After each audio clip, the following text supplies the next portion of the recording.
गुरुर्ब्रह्मा गुरुर्विष्णु गुरुर्देवो महेश्वरा गुरु साक्षात् परब्रह्म तस्मै श्री गुरुवे नमः।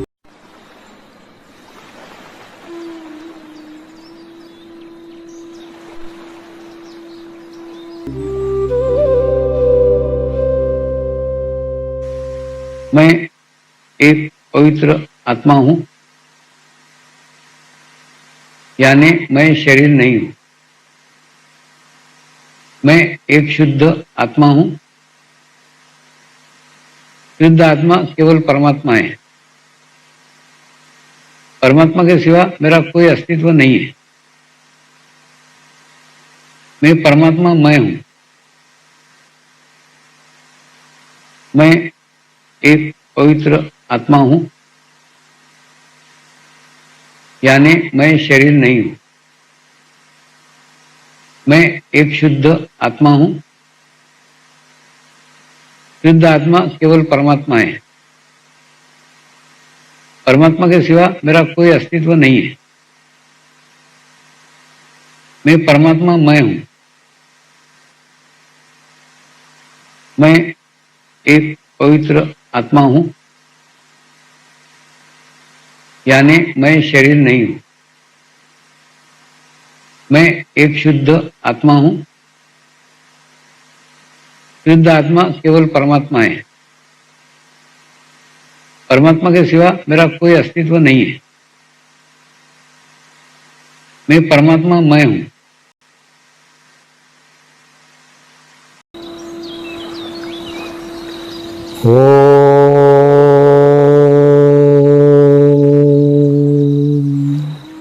श्री शिवकृपानंद स्वामी नमो नमः। ओम श्री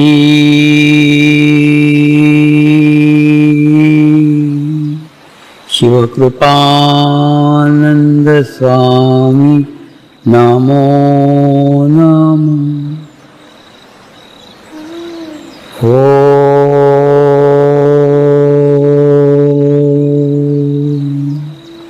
श्री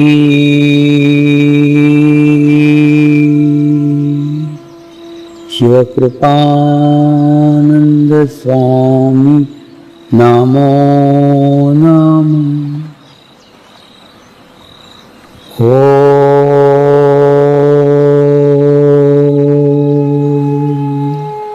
श्री शिवकृपानंद स्वामी नमो नमः। ओम श्री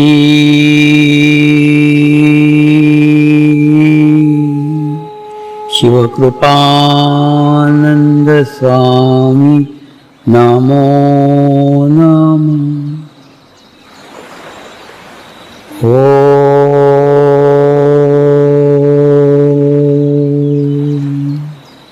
श्री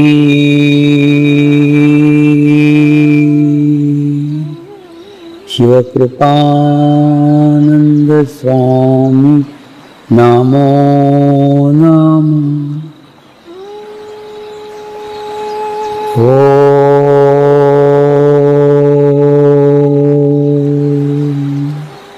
श्री शिवकृपानंद स्वामी नमो नमः। ओम श्री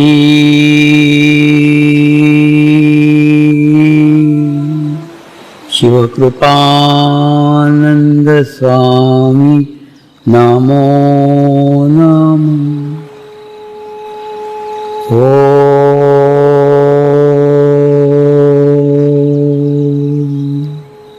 श्री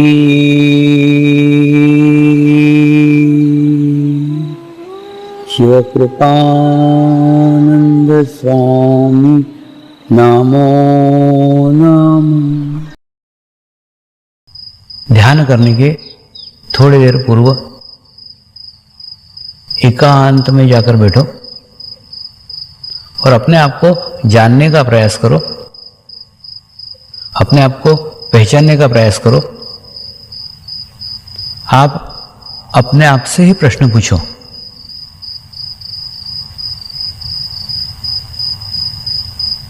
मैं कौन हूं?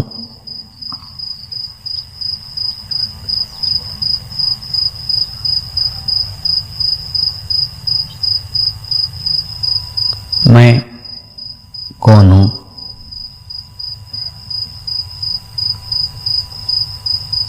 मैं कौन हूं? ये प्रश्न ही आपको आपके आत्मा के करीब ले जाएगा। फिर प्रश्न पूछो, मैं कहां से आया हूं?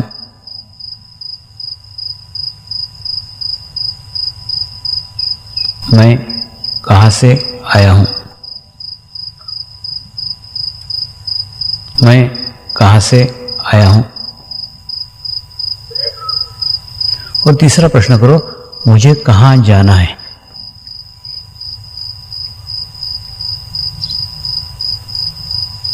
मुझे कहां जाना है? मुझे कहां जाना है? ये तीन प्रश्न आप जैसे बार बार प्रतिदिन अपने आप से करेंगे तो आप देखेंगे धीरे धीरे आपके आत्मा का एहसास आपको होना लग जाएगा। और जब आत्मा का एहसास होना लग जाएगा, जब आप अपने आप को आत्मा महसूस करेंगे, तो इसी समाज में रहते हुए, इसी संसार में रहते हुए, इसी घर में रहते हुए आप अपने आप को इन सभी से मुक्त पाएंगे। क्योंकि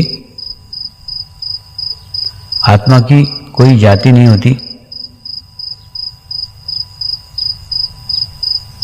आत्मा की कोई भाषा नहीं होती, आत्मा का कोई रंग नहीं होता, आत्मा का कोई देश नहीं होता, आत्मा के कोई रिश्ते नहीं होते, आत्मा कभी बीमार नहीं होती, आत्मा कभी समस्याग्रस्त नहीं होती। ये सारे झमेले, ये सारी समस्याएं आपके शरीर की है। एक बार आप आपके आपको आत्मा का बोध करा लो, आत्म बोध करा लो, तो फिर मैं क्या कहना चाहता हूं, मैं क्या बता रहा हूं, वो आपको आपके आत्मा से ही पता चल जाएगा। फिर बाहर पूछने की, बाहर जाने की, बाहर पढ़ने की कोई आवश्यकता ही नहीं। माध्यम ने आपको आके कोई थप्पड़ मार के जगाया नहीं, हिला करके जगाया नहीं। माध्यम ने आपके आत्मा को जगाया है। यानी माध्यम का संबंध आपके आत्मा के साथ है। तो जैसे ही आपका अपना संबंध आत्मा के साथ हो जाता है, तो आपको सारा ज्ञान आपके भीतर से ही मिलना चालू हो जाता है।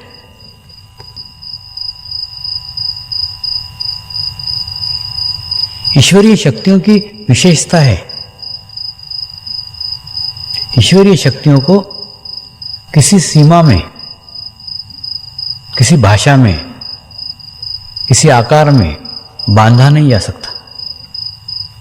ईश्वरी शक्तियां आदि और अंत है, वहीं से शुरुआत है और वहीं अंत है, कोई बीच में नहीं।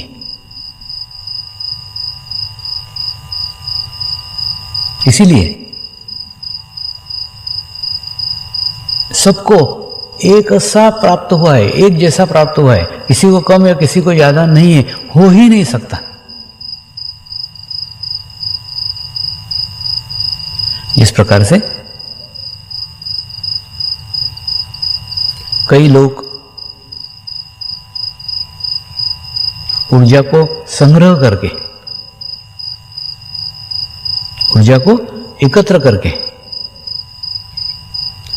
सोलर कुकर बनाते हैं, लाइट बनाते हैं, यानी सोलर एनर्जी को एकत्र करके उसको इस्तेमाल करते हैं, उसको यूज करते हैं।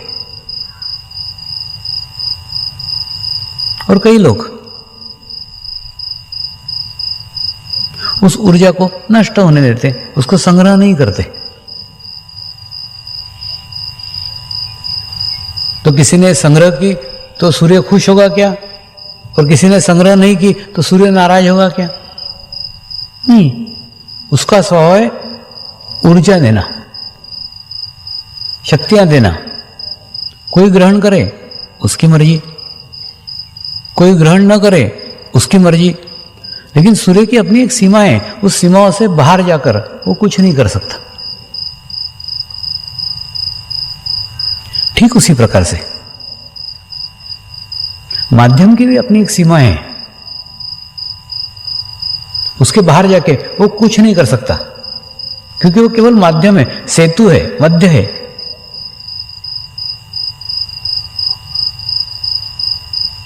उस माध्यम का, उस माध्यम की ऊर्जा का हम हमारे जीवन में क्या उपयोग करते हैं, क्या प्रयोग करते हैं, ये सब कुछ हमारे स्वयं के ऊपर निर्भर है। हम चाहे उसकी ऊर्जा का शारीरिक स्तर पर इस्तेमाल करें, हमारे शरीर की बीमारियां ठीक करने के लिए इस्तेमाल करें,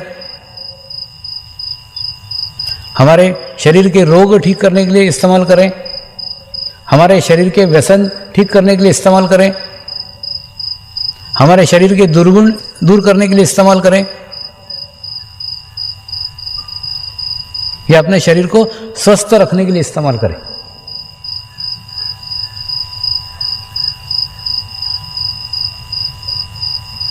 वर्तमान समय में शरीर की प्रधानता दिन प्रतिदिन बढ़ रही है।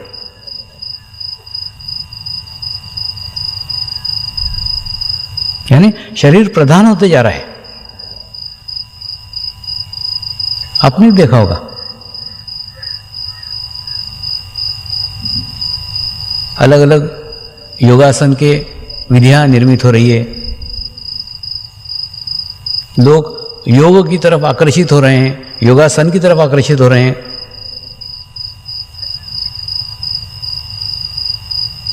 नए नए व्यायाम के उपकरण निर्मित हो रहे हैं, नए नए जिम खुल रहे हैं, नई नई एक्सरसाइजें चालू हो रही है, हो रहा है। आपको भी वर्तमान पत्रों के माध्यम से, टीवी के माध्यम से इन सबकी सूचना मिल रही है।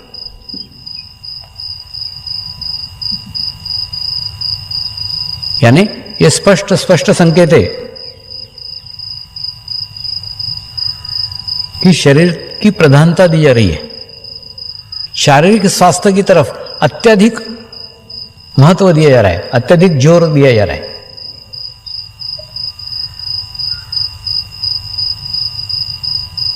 कौन से पौष्टिक वस्तुएं खानी चाहिए, कौन से प्रोटीन्स खाने चाहिए, कौन सी एक्सरसाइज करनी चाहिए, कौन सा व्यायाम करना चाहिए,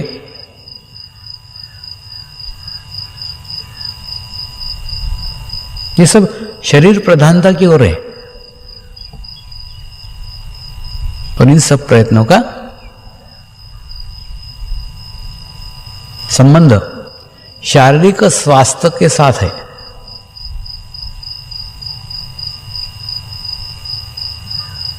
यानी इन सबका उद्देश्य आपके शरीर को स्वस्थ करना है, आपके शरीर को तंदुरुस्त करना है।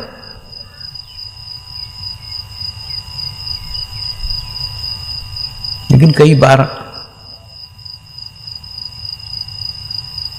आपने भी आपके जीवन में देखा होगा या आपने जीवन में आपने पढ़ा होगा, आपने सुना होगा, अच्छे तंदुरुस्त व्यक्ति, शारीरिक दृष्टि से सक्षम व्यक्ति, सशक्त व्यक्ति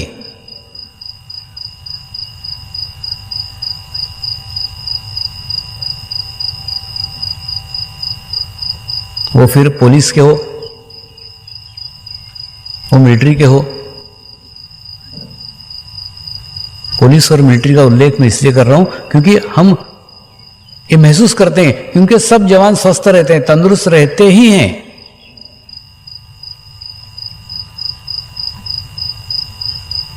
वो भी आत्महत्याएं कर रहे हैं।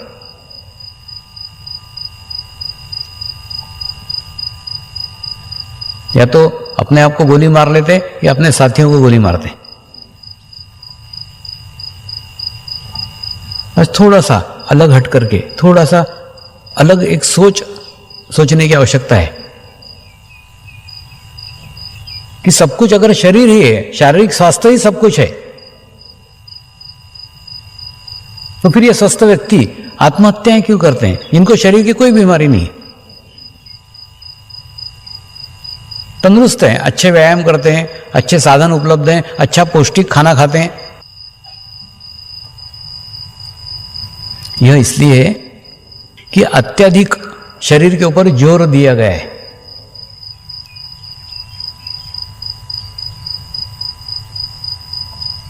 मानसिक स्वास्थ्य की तरफ ध्यान नहीं दिया गया। इनबैलेंसिंग है। कोई भी एक तरफा विकास एक असंतुलन मनुष्य में निर्माण करता है। जैसे कई बार मैंने मेरे प्रवचनों में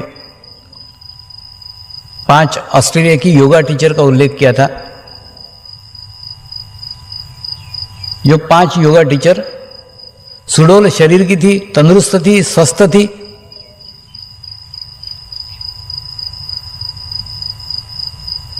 उसके बावजूद भी उनका चित्त वीक था, मानसिक रूप से रोगी थी।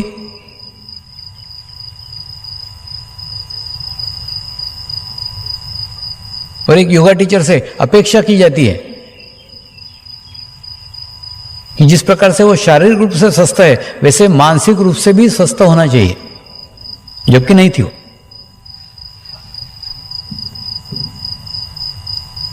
और जब उनको मिलने का अवसर मिला, बात करने का अवसर मिला, तो मालूम पड़ा अत्यधिक आवश्यकता से अधिक ध्यान उन्होंने अपने शरीर की तरफ दिया था। वो योगा करने के लिए इसलिए आई थी कि अधिक से अधिक स्वस्थ शरीर बन सके। मैंने उनको कहा ठीक है, शरीर स्वस्थ हो गया, चित्त का सत्यानाश हो गया, उसका क्या?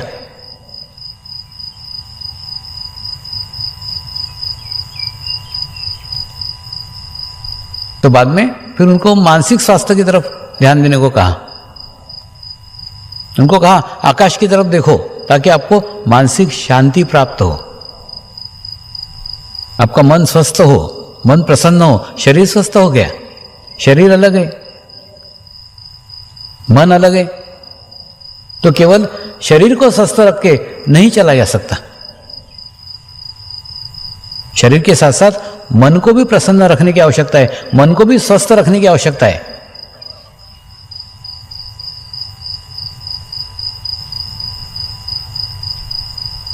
तो केवल शारीरिक स्वास्थ्य की तरफ ध्यान देकर नहीं चलेगा।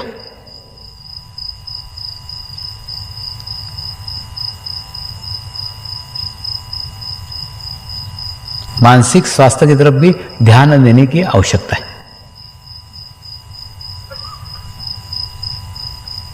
और मानसिक स्वास्थ्य आपको तब प्राप्त होगा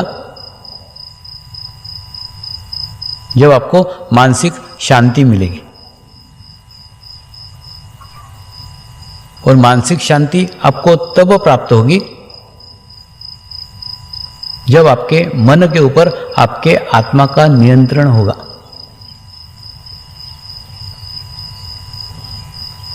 मन का संबंध शरीर के साथ है।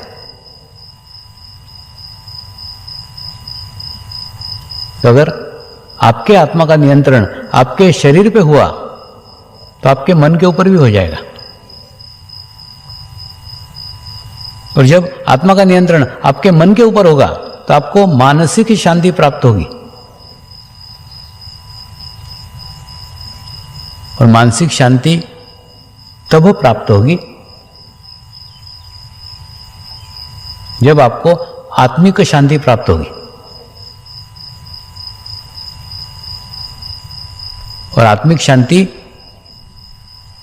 तब प्राप्त होगी जब आप ईश्वरीय अनुभूति के साथ जुड़ेंगे। ईश्वरीय अनुभूति से अपने आप को जोड़ेंगे। ईश्वरीय अनुभूतियों को आप आपके पास अनुभव करेंगे, उसे वृद्धिगत करेंगे, उसे बढ़ाएंगे।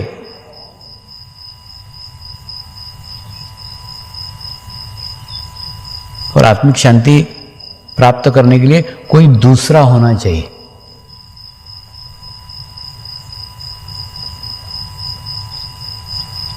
दूसरा होना चाहिए नहीं। जब आप दूसरे किसी की सेवा करते हो, दूसरे किसी के लिए निस्वार्थ भाव से कार्य करते हो,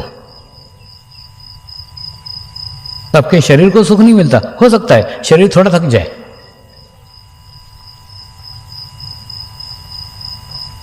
लेकिन एक आत्मिक शांति का अनुभव होता है।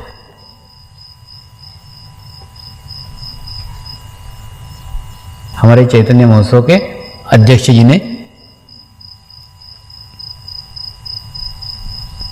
कल ही उदाहरण दिया था। एक वयोवृद्ध साधिका जो उम्र के मान से कमजोर थी, वीक थी, उसके बावजूद भी वो मिट्टी की बड़ी बड़ी तगारियां उठा रही थी।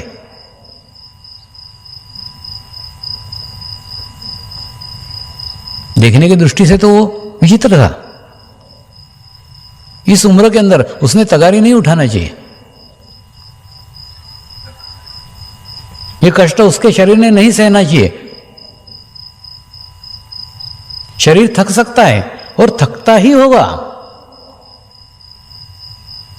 उसके बावजूद भी वो आत्मिक शांति अनुभव कर रही थी।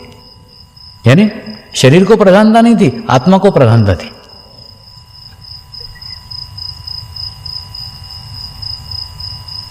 तो ये आत्मिक आनंद केवल गुरु कार्य से ही प्राप्त हो सकता है। क्योंकि आप किसी एक व्यक्ति के लिए करेंगे, वो एक व्यक्ति तक रहेगा। लेकिन आप जब गुरु कार्य करते हैं, गुरु के प्रति करते हैं, तो गुरु कोई एक व्यक्ति नहीं है। गुरु लाखों आत्माओं के साथ जुड़ा हुआ माध्यम है। तो आप जब उस माध्यम के लिए कार्य करते हैं, आपके मन में, आपके चित्त में भाव रहता है कि ये मैं केवल मेरे गुरु के लिए कर रही हूं,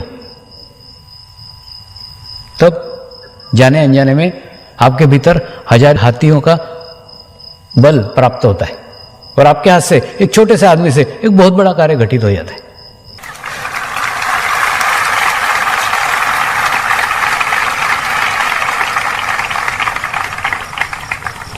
कल दूसरा उदाहरण श्रीमती नलिनी गदरे जी का था, जिन्होंने 80 साल की उम्र में दूसरे पुस्तक का भाषांतर किया है। कितनी बड़ी बड़ी पुस्तकें हैं।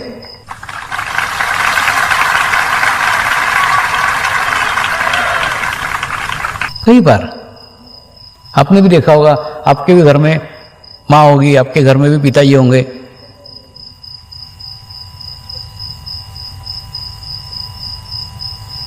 कुछ लोग खटिया पकड़े हुए रहते हैं, कुछ लोग राह देखते रहते हैं, मृत्यु कब आ रही है, मृत्यु कब आ रही है। मृत्यु किसी के हाथ में है क्या? लेकिन बावजूद भी मृत्यु नहीं आती। तो ऐसा जीवन व्यतीत करने से अच्छा है जीवन के लिए कोई उद्देश्य खोज लो। जीवन के लिए कोई रास्ता खोज लो, कुछ ऐसा कार्य जाते जाते कर जाओ जो आने वाली पीढ़ियां याद रखे।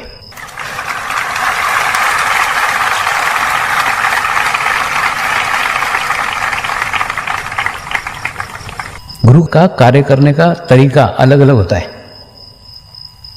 जैसे मैंने कहा था, डॉक्टर अगर आपका पेट काटता है तो काटने का तरीका अलग होगा। कोई तिरछा काटेगा, कोई आड़ा काटेगा, कोई खड़ा काटेगा, लेकिन डॉक्टर का एक ही उद्देश्य रहता है, आपके जीवन को बचाना। ठीक उसी प्रकार से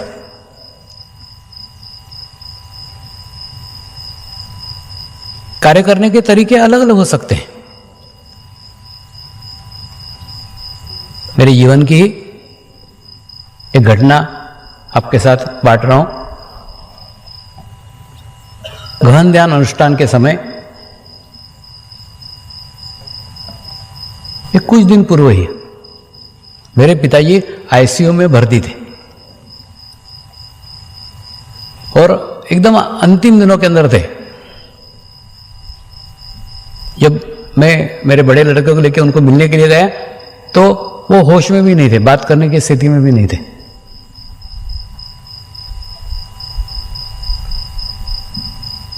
लेकिन दूसरे ही दिन मेरी इच्छा थी कि एक बार आया हूं, बात कर लूं, बता दूं। दूसरे दिन अच्छे बात करने की स्थिति में थे। उनको मैंने बताया मैं अनुष्ठान में जा रहा हूं और 45 दिन का अनुष्ठान है।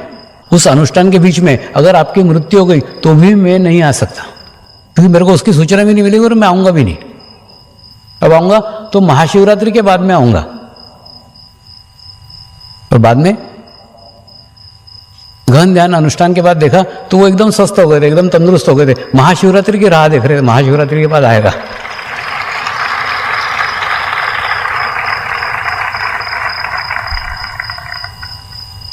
वैसे भी इस बार स्थिति है। अभी वो बोल रहे थे अभी बीच में आके जाना, मैं बोल नहीं अभी नहीं आऊंगा, महाशिवरात्रि के बाद आऊंगा। तो फिर वो महाशिवरात्रि के राह देख रहे। तो वो अपने जीवन में एकदम कंटाल गए। वो बोलते कुछ भी इच्छा बाकी नहीं रह गई, सारे मित्र सारे दोस्त सब इस दुनिया से चले गए, अब कुछ भी इच्छा नहीं रह गई। सबका अच्छा देख लिया, सब देख लिया, कुछ नहीं, अब कोई इच्छा नहीं है। मन में सोचा तुमको जब तक मोक्ष का स्थिति नहीं मिलता तब तक तुम मर नहीं सकते। आखिर में कुछ इच्छा नहीं, एकदम शून्य की स्थिति जब उनकी आएगी तभी उनको मृत्यु प्राप्त होगी, तब तक नहीं। जहां भी थोड़ा सा अटैचमेंट बाकी है तब तक अटके रहेंगे, लटके रहेंगे। प्रार्थना करेंगे, हे परमात्मा, हम सभी पवित्र आत्माएं आपको हृदय से प्रार्थना करते हैं कि सारे विश्व में शांति हो, सारे विश्व के आत्माओं की आध्यात्मिक उन्नति हो एवं सर्वांगीण उन्नति हो। यही हम सब आत्माओं की शुद्ध इच्छा है। हे परमात्मा, हम सभी पवित्र आत्माएं आपको हृदय से प्रार्थना करते हैं कि हमारे सद्गुरु श्री शिव कृपानंद स्वामी जी का स्वास्थ्य सदैव अच्छा रहे, उनकी आयु दीर्घ हो। यही हम सब आत्माओं की शुद्ध प्रार्थना है, शुद्ध प्रार्थना है, शुद्ध प्रार्थना है। शांति पाठ करेंगे। ओम ध्यो शांति अंतरिक्ष गुम शांति पृथ्वी शांति रापः शांति औषधयः शांति वनस्पतयः शांति विश्वे देवाः शांति ब्रह्म शांति सर्वगम शांति शांति एव शांति सामा शांति एधि ओम शांति शांति शांति सर्व इष्टसु शांति भवतु।